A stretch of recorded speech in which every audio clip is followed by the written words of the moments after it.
إلى الهدى والدلالة على الخير ابتغاء وجه الله ومرضاته وثوابه وقربه سبحانه وتعالى وما نوى به مشايخنا وما علم الله سبحانه وتعالى من صالح النيات. أسأل الله سبحانه وتعالى أن يجعلنا وإياكم من العلماء العاملين الفائزين بعلم اليقين وعين اليقين وحق اليقين مع اللطف والعافية. اللهم إنا نسألك علما نافعا ورزقا واسعا حلالا كثيرا طيبا مباركا وعملا متقبلا وشفاء من كل داء وسقم برحمتك يا أرحم الراحمين. اللهم إنا نسألك علما لدني والمشرب الصوفي الهني وهاب يغني.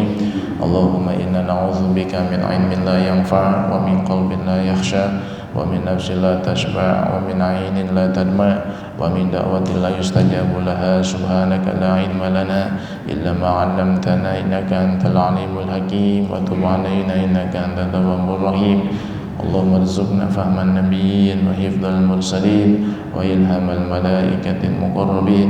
صل وسلم على سيدنا محمد وعلى جميع الأنبياء والمرسلين والحمد لله رب العالمين. Puji syukur kehadirat Allah Subhanahu wa ta'ala yang maha ghafur. Salawat dan salam semoga tercurah limpahkan kepada baginda agung Nabi besar Muhammad sallallahu alaihi wasallam, kepada para keluarganya, para sahabatnya, dan kita selaku umatnya yang hidup di tengah zaman yang penuh fitnah, di tengah zaman yang penuh dengan maksiat. Mudah-mudahan kita selalu mendapatkan bimbingan, perhatian dan hidayah dari Allah Subhanahu wa taala dan selalu mendapatkan syafaat dari Rasulullah sallallahu alaihi wasallam di hari kiamat nanti. Amin ya Allah ya rabbal alamin. Para hadirin sidang jamaah salat subuh yang dimuliakan Allah Subhanahu wa taala.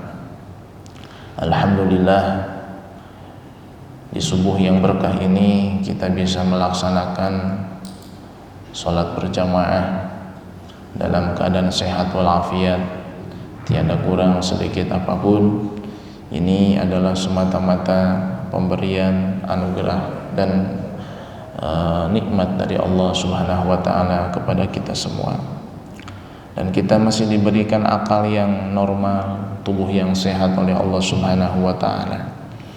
Oleh karena itu, nikmat akal dan tubuh yang sehat ini patut kita syukuri. Mensyukuri nikmat akal dan mensyukuri nikmat tubuh yang sehat adalah dengan salah satunya menuntut ilmu Allah Subhanahu wa taala, mengkaji ilmu Allah Subhanahu wa taala. Dan kita lanjutkan pengajian kita yang sempat tertunda beberapa bulan yang lalu karena sekian lama kita tidak bertemu. Kalau tidak salah, kita masih membahas surah Al-Adiyat, belum selesai, tinggal beberapa ayat lagi. A'udzubillahi minasyaitonirrajim. Bismillahirrahmanirrahim. Innal insana lirabbihi lakanud wa innahu ala dzalika lasyahid wa innahu lihubbil khairi lasyadid afala ya'lamu idza bu'thira ma fil qubur wa hussila ma fis sudur inna rabbahum bihim yawma idzil khabir wallahu a'lam bimuradih. Innal insana, ini adalah jawab sumpah. Di awal Allah Subhanahu wa taala berfirman dengan menyebut beberapa sumpahnya. Wal adiyati, demi kuda-kuda yang berlari dengan cepat. Dhabha, yang terengah-engah, terpongah-pongah. Fal muriyati, demi kuda-kuda yang mencetuskan api, yang memercikan api. Qadha, dengan memukulkan kuku-kukunya kepada tempat yang ia pijak. falmughirati, demi kuda-kuda yang berlari dan menyerang musuh subhan di waktu pagi. Fa'atharna, maka kuda-kuda itu pun mengangkat bihi, dengan sebab larinya yang begitu kencang, naf'an, debu-debu ke atas. Fawasatun nabihi jam'an, lalu kuda-kuda itu pun masuk ke dalam tengah-tengah perkumpulan musuh. Sumpah yang begitu banyak Allah sebutkan di dalam surat Al-Adiyat ini, jawabnya adalah innal insana lirabbih lakanud. Karena setiap sumpah pasti ada jawabnya. Seperti seseorang berkata, demi Allah saya belum makan. Demi Allah, itu adalah sumpah. Saya belum makan adalah jawab sumpah. Dalam kaidah bahasa Arab, dalam susunan ilmu nahwu, dikatakan apabila ada sumpah maka harus ada jawab sumpah. Jawab sumpah dari awal surat ini adalah innal insana lirabbih lakanud. Innal insana, sesungguhnya manusia, lirabbih, kepada Tuhannya, lakanudun, itu sangat kufur, itu sangat ingkar. Insan atau manusia di dalam ayat ini, sebagian ahli tafsir memaknainya adalah insan kafir. Innal insana, sesungguhnya insan, manusia, al-kafir, yang kafir, lirabbihi, kepada Tuhannya, li nikmati rabbihi, kepada nikmat Tuhannya, lakanudun, lakafurun, itu sangat ingkar, sangat kufur. Dan pendapat ini adalah pendapat yang diambil oleh Imam Jalaluddin As-Suyuti dalam kitabnya Tafsir Jalalain. Sedangkan sebagian ahli tafsir lebih condong kepada umumnya kata insan atau kalimat insan. Insan secara umum adalah makhluk yang diciptakan oleh Allah Subhanahu wa taala dari tanah atau dari air mani, yang kemudian Allah ciptakan ruh di dalamnya, Allah berikan akal dan fikiran kepadanya, serta Allah berikan syahwat di dalam tubuhnya. Maka itulah yang membedakan antara manusia dengan makhluk Allah yang lain. Ada makhluk Allah yang hanya diberikan akal oleh Allah, tidak diberikan syahwat. Mereka adalah malaikatullah, malaikat-malaikat Allah Subhanahu wa taala. Mereka hidup selalu dalam ketaatan kepada Allah.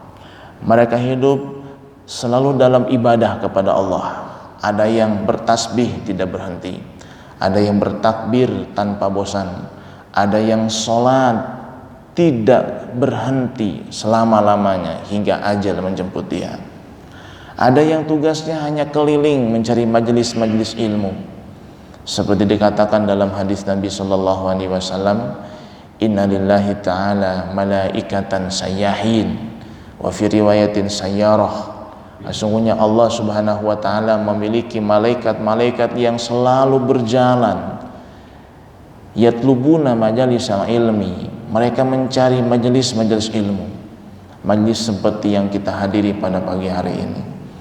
Ketika malaikat sudah bertemu dengan majelis ilmu, mereka akan panggil teman-teman mereka, halumu ila hajatikum, datanglah kalian semua wahai teman-teman kami, inilah yang kalian cari, majelis ilmu. Kalau majelis ilmu di malam hari sangat banyak, majelis ilmu di waktu duha sangat banyak, tapi majelis ilmu ba'da sholat subuh itu jarang sekali. Kebanyakan orang Islam setelah sholat subuh dia kembali ke tempat tidur, dia kembali dengan kelalaiannya, dia kembali dengan syahwatnya.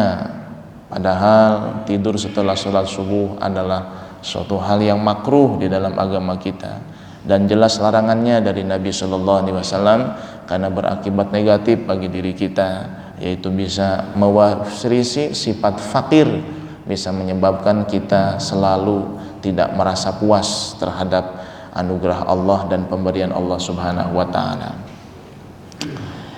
Innal insana, sesungguhnya manusia, menurut sebagian ahli tafsir adalah semua manusia, umumnya manusia. Li rabbihi lakanudun, terhadap nikmat Tuhannya itu selalu mengingkari. Manusia yang dimaksud dalam ayat ini atau dalam surat ini, meskipun secara umum artinya adalah innal insana majmulun ala dzalika illa man asmahullahu min tilkal khisali. Sesungguhnya manusia majbulun ala dzalik, secara fitrah wataknya itu memang didesain oleh Allah Subhanahu wa taala untuk ingkar terhadap nikmat Allah. Kecuali orang-orang yang dijaga oleh Allah, orang-orang yang mendapatkan hidayah dari Allah Subhanahu wa taala, dia akan bersyukur atas nikmat Allah. Dia akan menghargai nikmat Allah.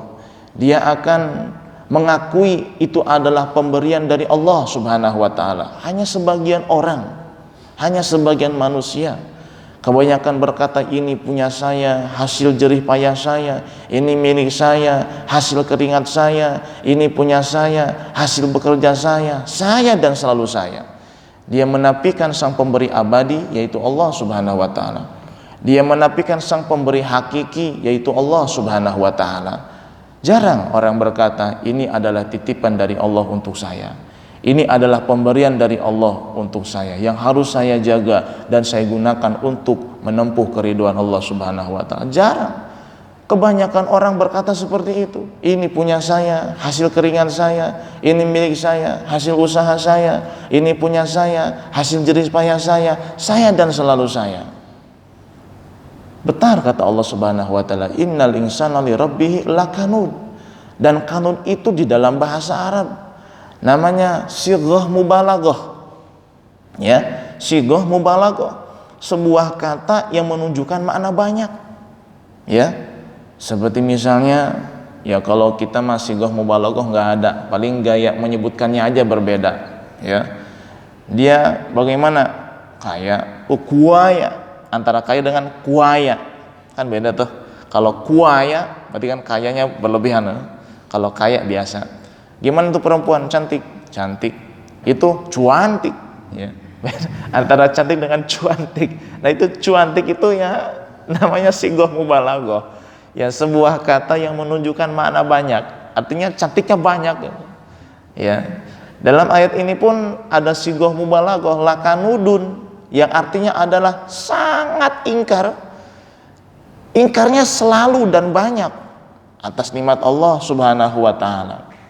Maka di dalam ayat ini Allah berteguran kepada kita agar kita jangan ingkar, meskipun kita memang watak dan tabiat kita diarahkan, didesain untuk ke sana, tapi kita harus minta perlindungan kepada Allah Subhanahu wa taala agar kita bisa mensyukuri nikmat Allah.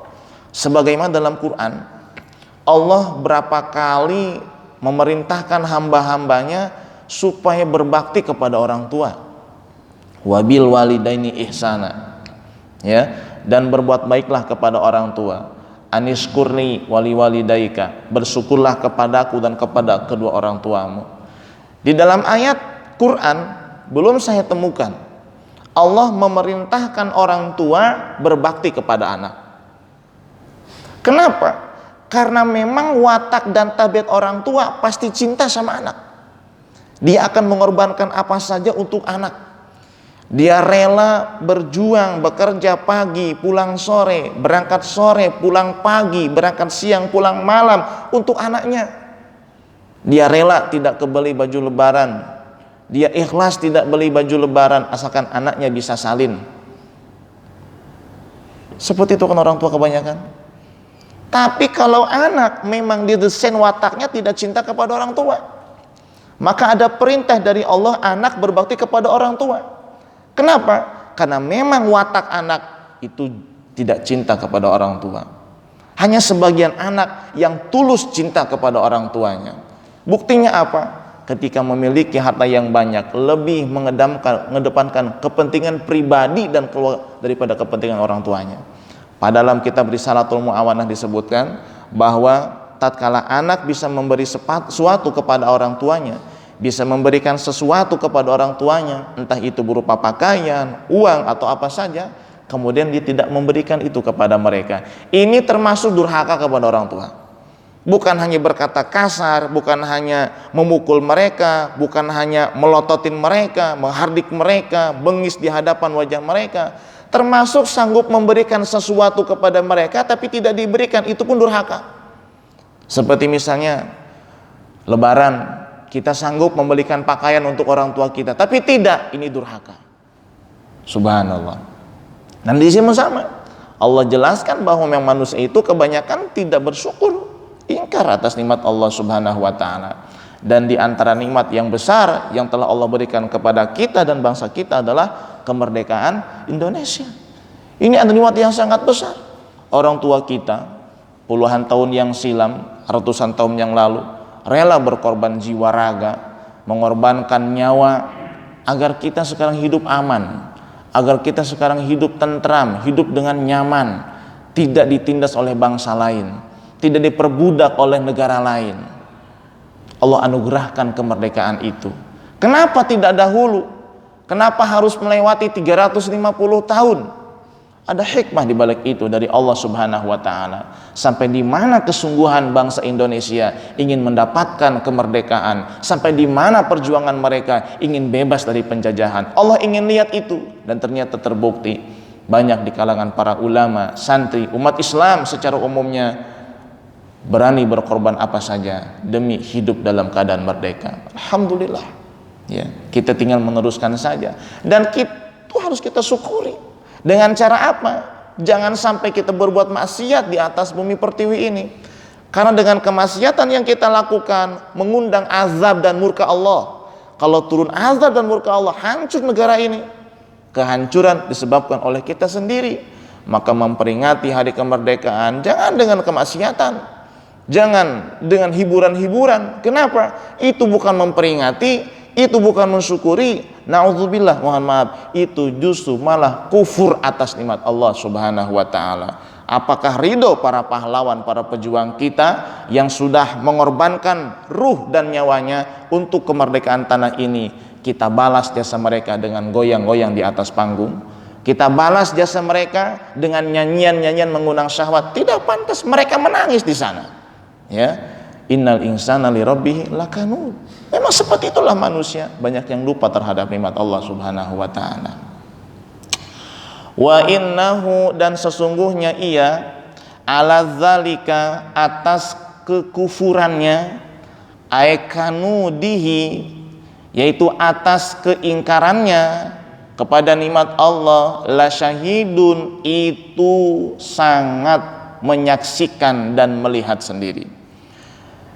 Ayashhadu ala nafsihi bisun'ihi, ia menyaksikan bahwa dirinya melakukan hal tersebut, tidak syukur atas nikmat Allah, kufur dan ingkar atas anugerah dari Allah Subhanahu wa taala.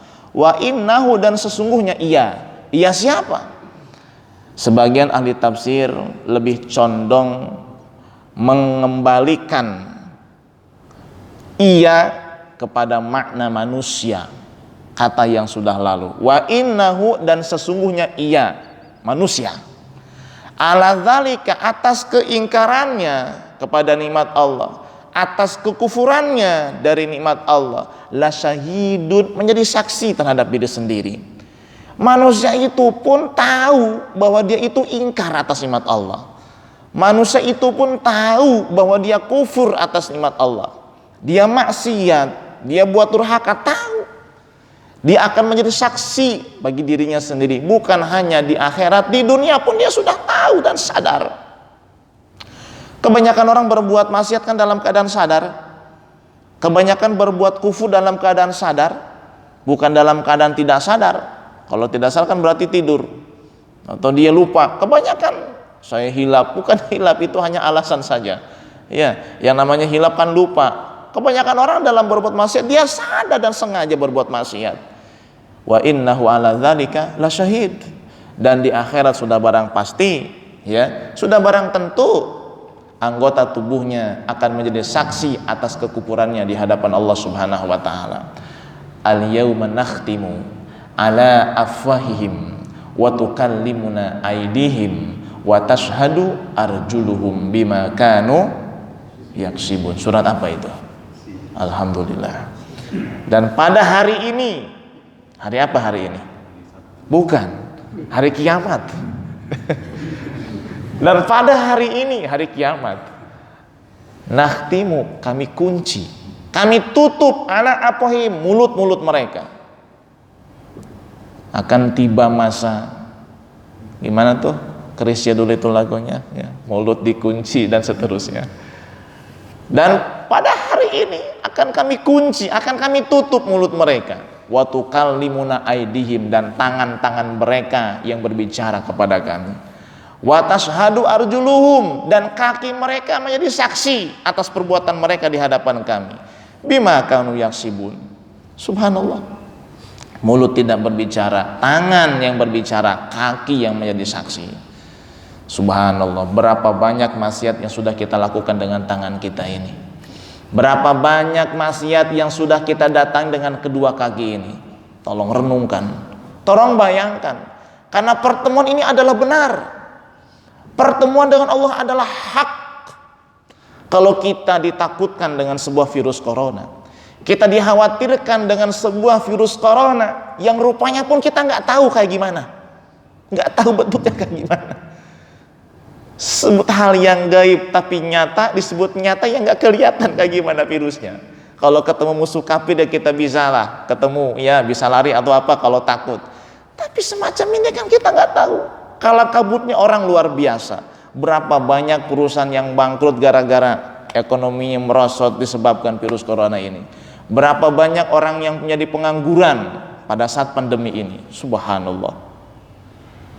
Khawatirnya luar biasa. Tapi kenapa nggak pernah ada kekhawatiran berjumpa dengan Allah? Kenapa nggak pernah ada rasa takut yang besar berjumpa dengan Allah Subhanahu wa ta'ala? Sudahkah cukup amal kita? Al-Imam Tirmizi, Abu Isa At-Tirmizi, pengarang kitab Sunan Tirmizi 5 jilid, tergantung cetakan kitabnya. Ribuan hadis beliau karang, ribuan hadis beliau tulis, beliau hafal. Quran beliau hafal, sholat malam tidak pernah tertinggal, puasa jangan ditanya, sholat sunnah banyak, murid banyak, kitabnya manfaat sampai sekarang, pahala terus mengalir kepada beliau. Apa yang beliau katakan di akhir hayatnya? Beliau menangis, menangis, menangis dan menangis. Beliau berkata, aku takut amalku belum cukup untuk hari kiamat. Amalku tidak cukup untuk hari akhirat. Ya Allah. Sampai segitu nangisnya. Dengan ibadah yang begitu banyak menangis. Kita alhamdulillah. Salat sunnah, ya, qobliyah ba'diyah. Itu pun kalau ke masjid salatnya. Salat duha, ya, kalau lagi ingat. Tahajud, wallahu alam. Kapan terakhir salat tahajud nggak ingat? Terakhir salat tahajud kapan, Pak? Sekian tahun yang silam, lupa. Masya Allah. Baca Quran, Masya Allah. Hadis hafal berapa hadis? An-nadhafatu minal iman, Pak Ustaz. Itu bukan hadis. Yang hadisnya itu at-tahuru syatrul iman.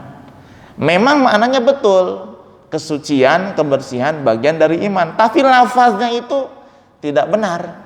Lafaz yang benarnya adalah at-tahuru syatrul iman. Kesucian adalah separuh daripada keimanan. Apalagi hadis yang hafal? Apa ya? Oh iya, innamal a'malu binniyat. Apalagi? Aduh, lupa saya, Pak Ustaz. Lupa apa enggak hafal? Ya enggak hafal sih. Masya Allah. Terus kita aman, enggak pernah menangis, enggak pernah khawatir. Tenang dengan keadaan sekarang ini. Udah kayaknya ahli surga, kayaknya udah enggak pernah nangis, enggak pernah ngapa-ngapain. Ya, enggak pernah khawatir. Masya Allah. Wa innahu ala dzalika lasyahid. Akan bersaksi di dunia terhadap perbuatannya sendiri dan di akhirat di hadapan Allah Subhanahu wa taala. Wa innahu, dan sesungguhnya ia. Nah, sebagian ahli tafsir,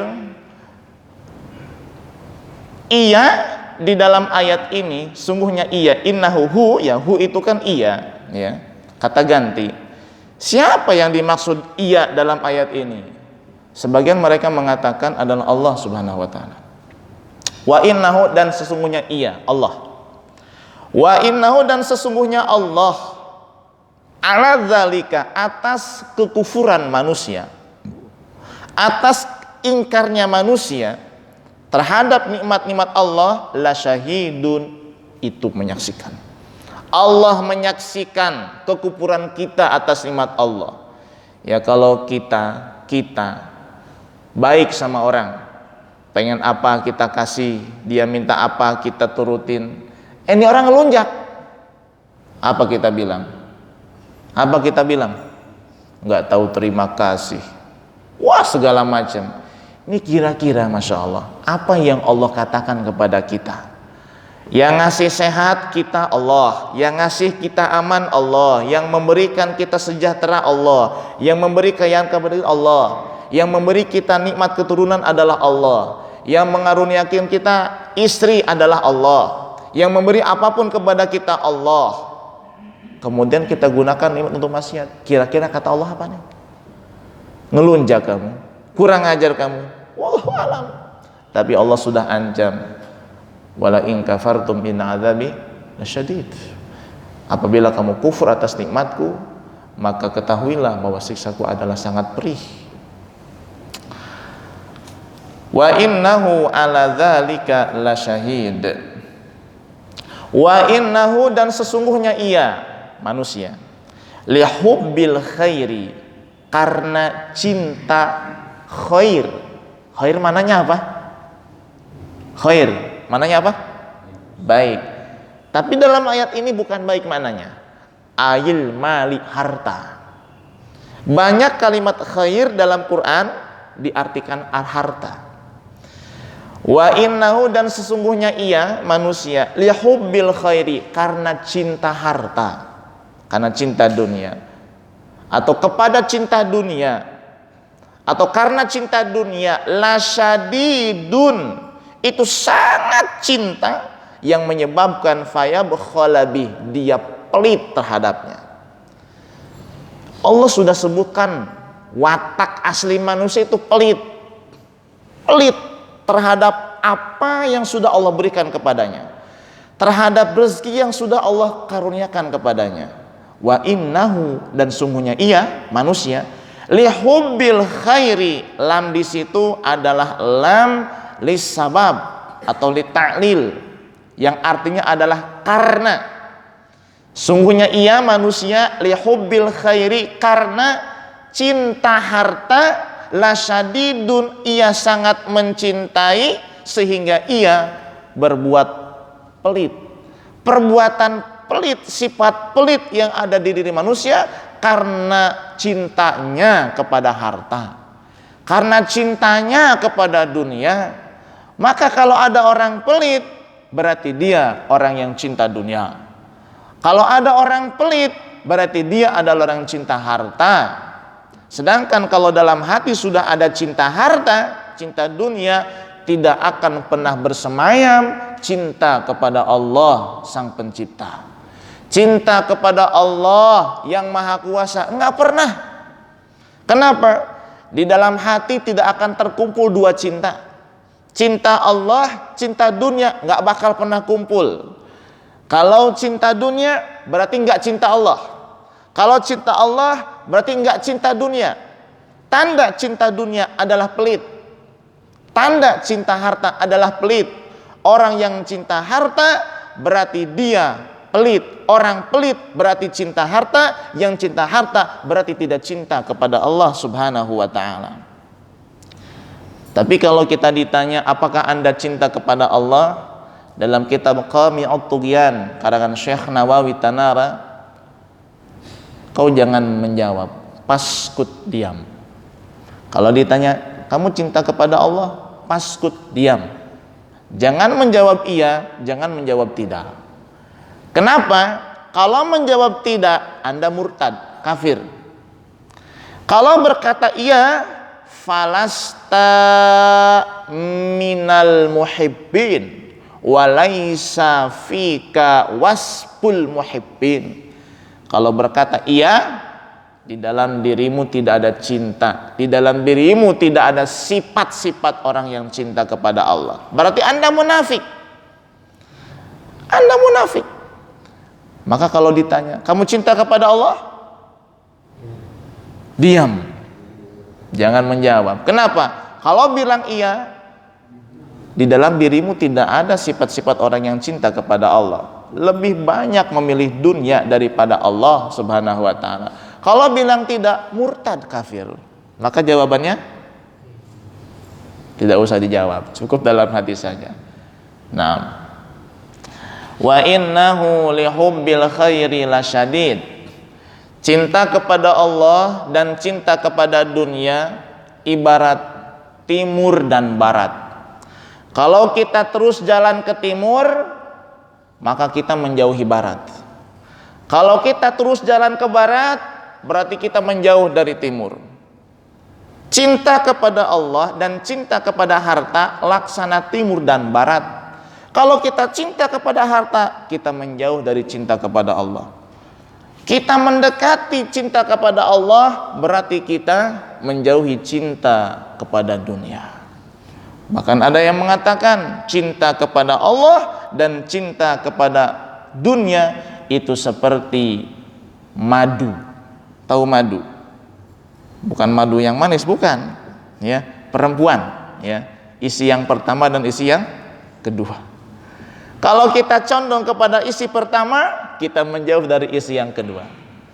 Kita condong kepada yang kedua, menjauh dari isi yang pertama. Oh enggak, saya mau dua-duanya cinta. Bohong, pasti ada kecondongan kepada salah satu.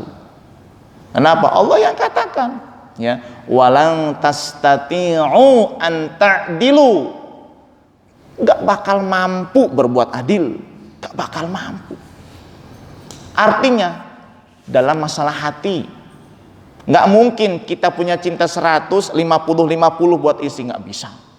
Kita punya cinta 100 kepada anak semuanya sama, enggak. Pasti ada berbeda. Ada berbeda. Cinta, ya. Maka kalau Masya Allah, ya, meskipun tidak mampu adil di dalam masalah cinta, harus adil di dalam masalah nafkah, dohir ataupun batin. Wa innahu lihubbil khairi lasyadid. Afala ya'lamu idza bu'thira. Afala ya'lamu, hamzah adalah istifham, pertanyaan. Di sini ada